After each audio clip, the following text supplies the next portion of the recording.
Hey, Flash. Captain Sarah, what are you doing here? Gideon sent me here because something's going on in 20... Hold on right there. Did you know we're in the middle of a pandemic? No, what's going on? Yeah, basically there's a virus that's going around the whole world here at this time, and they're asking people to keep their social distancing, which is why I stopped you, and also to wear a mask. Why do we need to wear masks? When we're around close by to people, we're to wear a mask to protect ourselves and other people from the potential of getting the virus.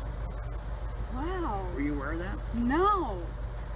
Did you bring a mask with you? No, I didn't. Do you happen to have an extra? I do have a spare one. Would you like one? Yes, please. Here, I'm going to hand you mine. Here's for you. Oh, wow.